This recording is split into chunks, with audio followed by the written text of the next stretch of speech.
Assalamualaikum warahmatullahi wabarakatuh. Alhamdulillahirabbil alamin. Wassalatu wassalamu ala sayyidil mursalin wa imamil muttaqin Muhammadin wa ala alihi washabihi ajmain wa ba'du.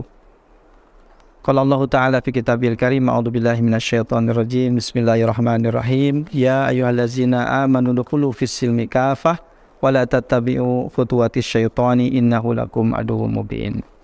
Pemirsa Megapolitan News Forum TV yang dirahmati Allah Subhanahu wa taala, alhamdulillah, puji syukur hanya milik Allah. Kita telah bisa melewati beberapa hari melaksanakan saum di bulan Ramadan yang penuh berkah ini. Semoga Allah Subhanahu wa taala menerima amalan saum kita, menerima sholat kita, qiyamul lail kita, qiraah kita, baca Al-Quran kita, dan mengabulkan hajat-hajat kita semuanya. Dan senantiasa semoga kita semuanya ada dalam kecintaan Allah Subhanahu wa taala. Pemirsa yang dirahmati Allah Subhanahu wa taala, Sayyidina Ali mengatakan, cukuplah Islam menjadi nikmat. Bagi kita menjadi nikmat yang terbesar. Karena dengan Islam itu kita menjadi mengerti, paham mana halal, mana haram. Kita mengerti bagaimana menjalani kehidupan di dunia ini, dan kita menjadi mengerti apa maksud tujuan kita berada dalam kehidupan dunia ini. Pemirsa yang dirahmati Allah Subhanahu wa taala, Islam merupakan ajaran yang sempurna. Sebagaimana Allah Subhanahu wa taala nyatakan, "Al-yauma akmaltu lakum dinakum." Pada hari ini telah aku sempurnakan agama kalian, dan aku sempurnakan nikmatku kepada kalian, dan aku ridho Islam ini menjadi agama kalian. Wa raditu lakumul Islam madina. Dalam ayat yang lain Allah Subhanahu wa taala juga menyatakan, wa nazzalna 'alaikal qur'ana tibyanan likulli syai'in. Aku telah menurunkan Alkitab Al-Qur'an untuk menjelaskan semua hal. Ya rahimakumullah, Islam tidak sekedar membahas tentang persoalan peribadatan semata, yaitu hubungan mengatur manusia dengan zat Allah yang menciptakannya. Juga Islam tidak sekedar membahas tentang persoalan akhlak, persoalan moral, bagaimana bersikap baik kepada sesama manusia. Namun juga Islam memiliki seperangkat aturan, seperangkat hukum yang merupakan solusi bagi persoalan-persoalan yang dihadapi oleh manusia dalam kehidupan dunia ini.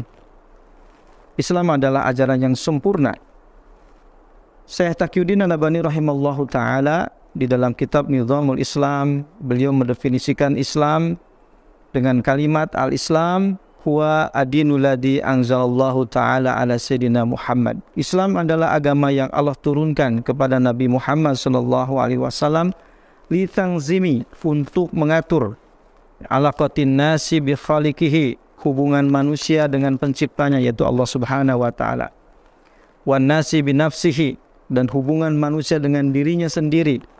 Wa alaqatin nasi ma'a ghairihi min banil insan, dan untuk mengatur hubungan manusia dengan manusia yang lainnya. Pemirsa yang dirahmati Allah Subhanahu wa taala, kita mengetahui ada seperangkat aturan fikih terkait ibadah. Ini merupakan hukum yang mengatur hubungan manusia kita sebagai hamba dengan Allah Subhanahu wa taala. Ada fikih tentang sholat, ada fikih tentang puasa, tentang fikih sedekah dan sebagainya. Demikian juga Islam memiliki seperangkat aturan untuk mengatur manusia dengan dirinya sendiri. Ada hukum-hukum terkait seputar makanan, mana yang boleh dimakan, mana yang tidak boleh dimakan, terkait minuman, mana yang boleh diminum, mana yang tidak boleh diminum. Demikian juga mungkin tata cara minumnya, tata cara makannya. Termasuk di dalamnya ada hukum seputar akhlak, ya. Akhlak, bagaimana akhlak kita terhadap orang tua, akhlak kita terhadap guru, bagaimana kita berakhlak dengan sahabat, dengan teman, dengan tetangga, dan sebagainya. Islam juga memiliki seperangkat aturan untuk mengatur hubungan manusia dengan manusia. Karena manusia adalah makhluk yang tidak bisa hidup sendiri. Dia adalah manusia yang selalu berinteraksi dengan orang lain, karena mereka saling membutuhkan satu sama lain. Tentu saja di dalam melakukan interaksi ini ada hal-hal, persoalan-persoalan yang timbul. Misalnya dalam perdagangan ada akad transaksi, antara si penjual dan pembeli. Mungkin ada akad hutang piutang, pinjam meminjam, gandai menggadai. Ya, disinilah kemudian Islam memiliki seperangkat aturan tentang muamalah, ya, tentang muamalah, yaitu mengatur hubungan manusia dengan manusia saat mereka berinteraksi satu sama lain. Termasuk di dalamnya ada aturan persangsian, ya, yaitu sanksi-sanksi yang diberlakukan terhadap setiap pelanggaran, ya, setiap pelanggaran yang dilakukan oleh seseorang di dalam melakukan muamalah tadi. Pemirsa yang dirahmati Allah Subhanahu wa taala, dan kita sebagai muslim diperintahkan oleh Allah Subhanahu wa taala untuk mengambil Islam ini secara sempurna. Tidak boleh mengambil sebagian atau mengimani sebagian, menerima sebagian sementara mencampakkan sebagian yang lainnya. Mengambil ibadahnya saja, sholatnya saja, sementara di dalam berbisnis, berdagang tidak terikat dengan aturan Islam. Atau di dalam puasa, kita melaksanakan puasa, sementara di dalam bab kenegaraan, pemerintahan, kita tidak terikat dengan aturan Islam. Allah Subhanahu wa taala berfirman dalam surah Al-Baqarah ayat 85, "Afatuminuna bi ba'dil kitabi wa takfuruna bi ba'd." Apakah kalian akan mengimani sebagian kitab ini dan mengingkari sebagian yang lainnya? Fama jazaa'u may yaf'alu dzalika, siapa saja yang berbuat demikian, ya, tidak ada balasan kecuali khizyun fil hayati dunya, kecuali kehinaan dalam kehidupan dunia. Wa yaumal qiyamati yuraduna ila asyadil azab, sementara pada hari kiamat mereka akan dikembalikan kepada azab yang sangat pedih. Ancaman ini ancaman yang sangat tegas, yaitu berupa kehinaan di kehidupan dunia dan ancaman siksa yang berat nanti di akhirat bagi siapa saja yang mengambil Islam sebagian-sebagian atau mengimani sebagiannya dan menolak sebagiannya. Oleh karena itu Allah Subhanahu wa taala menegaskan, ya ayyuhallazina amanu dkhulu fis-silmi kafah, wahai yang beriman, masuklah kalian ke dalam Islam secara kafah. Wala tattabi'u khutuwatis syaitan, janganlah kalian mengikuti langkah-langkah syaitan. Mengambil sebagian ayat Quran, mengambil sebagian hukum Islam itu adalah langkah-langkah syaitan yang tidak boleh kita ikuti. Innahu lakum aduwwum mubin, karena sesungguhnya setan itu adalah musuh yang nyata bagi kalian. Setan tidak menghendaki kita taat pada Allah Subhanahu wa taala. Setan tidak menghendaki kita mentaati dan mematuhi seluruh aturan Allah Subhanahu wa taala. Pemirsa yang dirahmati Allah Subhanahu wa taala, Syekh Muhammad Ismail dalam kitab Dirasat fi Fiqhul Islam menyebutkan bahwa Islam bukan sekedar agama ritual, tapi juga Islam mengandung seperangkat aturan politik, yaitu untuk mengatur kehidupan dunia. Islam bukan sekedar agama, tapi bisa dikatakan Islam juga sebagai ideologi. Dalam makna ideologi adalah akidah akliyah yang basiku an hanizom. Ideologi di dalam bahasa Arab disebut dengan mabda, atau mabda dalam bahasa Arab diterjemahkan menjadi ideologi dalam bahasa Indonesia atau dalam bahasa Inggris. Artinya adalah akidah akliyah yang basiku an hanizom. Mabda atau ideologi adalah keyakinan yang rasional yang melahirkan aturan. Akidah Islam adalah akidah yang rasional. Misalnya kita mengimani keberadaan Allah sebagai pencipta alam semesta, bisa kita buktikan dengan cara proses berpikir dari apa yang kita saksikan dalam kehidupan ini. Banyak sekali ayat-ayat Al-Quran yang mengajak manusia untuk memikirkan apa yang kita saksikan, manusia, alam semesta, dan kehidupan ini. Misalnya, afala yang zuruna ilal ibli kaifa khuliqat, apakah kalian tidak memperhatikan bagaimana unta itu diciptakan? Inna fi khalqis samawati wal ardi wa ikhtilafil laili wan nahari la ayatin ulil albab. Sesungguhnya dalam penciptaan siang dan malam itu ada tanda-tanda kebesaran bagi orang-orang yang berakal, yang mau berfikir. Wa fi anfusikum afala yatadabbarun, afala tatadabbarun, dan sesungguhnya pada diri kalian itu ada tanda-tanda Allah, apakah kalian tidak mau mentadabburinya, mengkajinya? Jadi banyak sekali untuk jika kita pikirkan semua yang ada di alam semesta ini, dari mana ini berasal, niscaya kita akan sampai pada kesimpulan bahwa Allah Subhanahu wa taala lah yang menciptakannya. Ini adalah akidah yang rasional. Demikian juga iman kita kepada Al-Qur'an. Al-Qur'an meskipun berbahasa Arab, dia bukan buatan orang Arab. Karena orang Arab saat ditantang oleh Al-Quran, wa in kuntum fi raibin mimma nazzalna ala abdina fa'tu bi suratin mislih. Jika kalian masih meragukan tentang Quran yang aku turunkan kepada hambaku, silakan datangkan satu surat saja seperti Al-Quran. Orang Arab saat itu, bangsa Arab saat itu, tidak satupun yang mampu membuat hal yang serupa dengan Al-Quran. Ini menunjukkan bahwa Quran bukanlah buatan orang Arab. Demikian juga Quran bukan buatan Nabi Muhammad, meskipun dibawa oleh Nabi Muhammad SAW. Karena Nabi Muhammad adalah bagian dari orang Arab.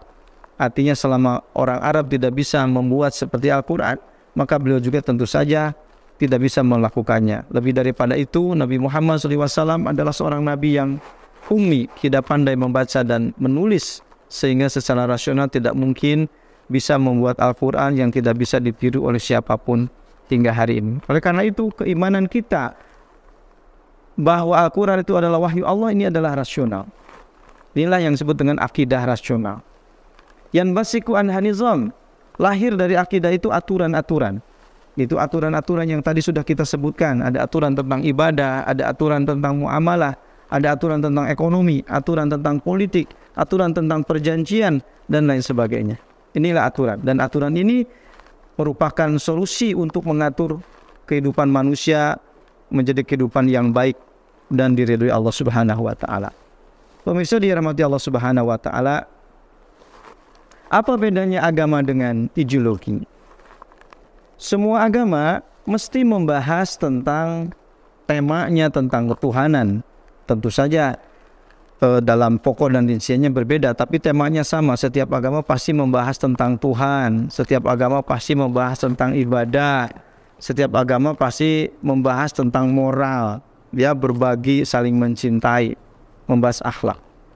Nah, sementara ideologi itu tidak membahas tentang Tuhan, tidak membahas tentang akhlak. Dia membahas tentang ekonomi. Dia membahas tentang politik. Dia membahas tentang tata negara. Hal-hal yang berkaitan dengan kehidupan dunia. Misalnya komunis, kapitalis, dia bukan agama. Karena dia hanya membahas tentang ekonomi, tentang politik, tentang negara. Sementara Hindu, Kristen, Buddha, ya itu adalah agama. Dia membahas tentang Tuhan, tentang moral, tentang kehidupan akhirat, surga, neraka. Tapi agama ini tidak membahas seperti yang dibahas oleh komunis dan kapitalis, yaitu tentang ekonomi, politik, dan tata negara. Nah, sementara Islam ini kalau kita lihat dari sisi ajarannya, dia bisa berupa agama, sekaligus juga berupa mabda atau ideologi. Disebut agama karena Islam membahas tentang ketuhanan, Islam membahas tentang kehidupan setelah mati, Islam membahas tentang ibadah, Islam membahas tentang dosa, surga, neraka. Tapi juga Islam membahas tentang ekonomi, politik, pemerintahan, peradilan, dan tata negara. Oleh karena itu Islam bukan sekedar agama, tapi juga Islam merupakan ideologi, yaitu akidah yang melahirkan seperangkat aturan.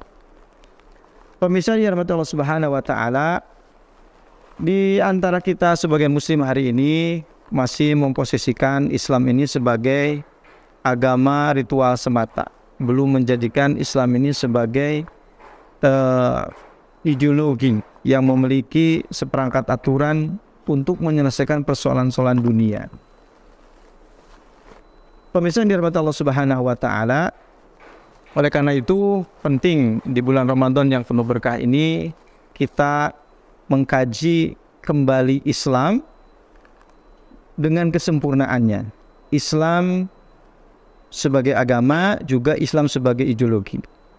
Mengkaji Islam sebagai ruhiyah spiritual, juga mengkaji Islam sebagai siasah, sebagai politik yang mengatur urusan manusia dalam kehidupan dunia ini. Pemirsa yang dirahmati Allah Subhanahu wa taala, artinya kita sebagai umat Islam diperintahkan untuk mengambil Islam ini ruhiyatan wa siyasatan, baik secara spiritual ataupun secara politik. Pemirsa dirahmati Allah Subhanahu wa taala, ketika Allah Subhanahu wa taala memerintahkan kita masuklah ke dalam Islam secara kafah, artinya laksanakanlah Islam secara sempurna, timbul pertanyaannya bagaimana cara melaksanakan Islam secara sempurna itu. Pemirsa dirahmati Allah Subhanahu wa taala, Islam tidak akan bisa diterapkan secara sempurna kecuali wujudnya 3 pilar. 3 pilar yang menjamin terlaksananya hukum Islam secara sempurna. Apa 3 pilar tersebut? Yang pertama, ketakwaan. Ketakwaan itu adalah perasaan takut setiap muslim untuk melanggar apa yang Allah larang, sehingga dia melakukan ketaatan pada Allah Subhanahu wa taala.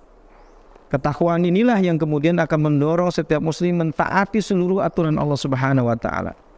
Kita bayangkan kalau setiap manusia bertakwa, mungkin kita tidak perlu mengunci pintu rumah, tidak perlu memasukkan mobil ke dalam garasi dan tidak perlu menguncinya, karena dipastikan tidak akan ada yang mencurinya, karena setiap manusia takut ya dengan dosa, takut dengan hisab Allah Subhanahu wa taala. Itulah pentingnya bertakwa. Orang kalau sudah memiliki ketakwaan, tidak akan korupsi, tidak akan riswah, tidak akan berbuat riba, karena takut semuanya melanggar apa yang Allah Subhanahu wa taala larang. Pilar yang kedua adalah amar ma'ruf nahi munkar. Mengapa harus ada pilar amar ma'ruf nahi munkar? Karena manusia tidak semuanya bertakwa, manusia tempatnya salah, manusia tempatnya khilaf dan keliru, sehingga harus ada yang mengingatkan. Banyak sekali ayat Al-Quran dan hadis Nabi Muhammad SAW yang memerintahkan kita sebagai mukmin dan muslim untuk melakukan amar ma'ruf nahi munkar. Misalnya ada satu hadis yang diriwayatkan oleh Imam Bukhari, Rasulullah SAW menggambarkan kehidupan sebuah masyarakat itu seperti satu kaum yang naik perahu. Sebagian dari kaum itu duduk di perahu bagian bawah, sebagian lagi duduk di perahu bagian atas.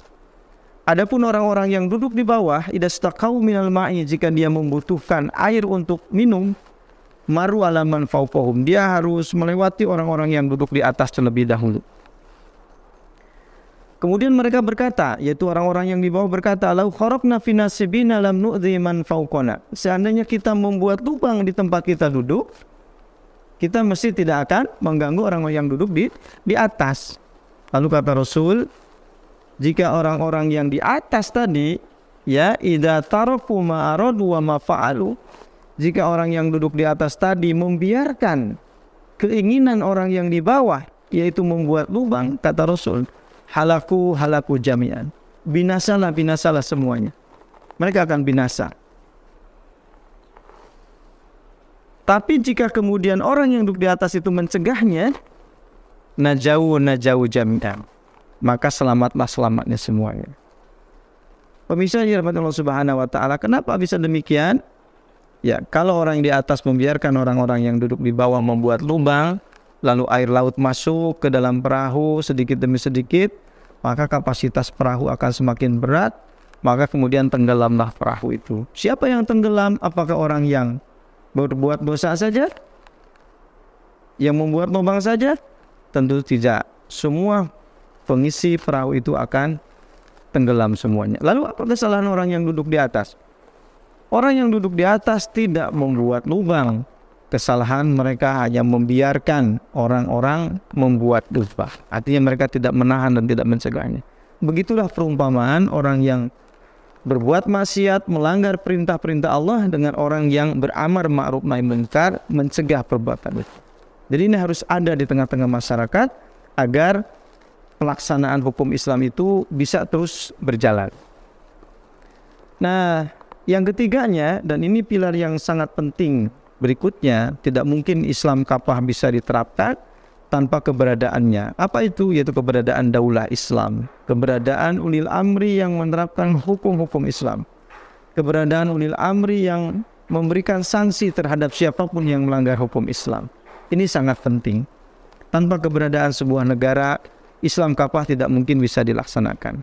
Oleh karena itu wajarlah ketika Nabi Muhammad SAW pada saat beliau berdakwah di Mekah mendapatkan rintangan dan halangan, bahkan bentuk-bentuk propaganda, pembunuhan karakter sampai penyiksaan, beliau kemudian diminta oleh Allah untuk melaksanakan tahajud di tengah malam. Wa minal laili fatahajjad bihi nafilatalak. Dari sebagian malam Muhammad bertahajudlah kamu sebagai ibadah tambahan.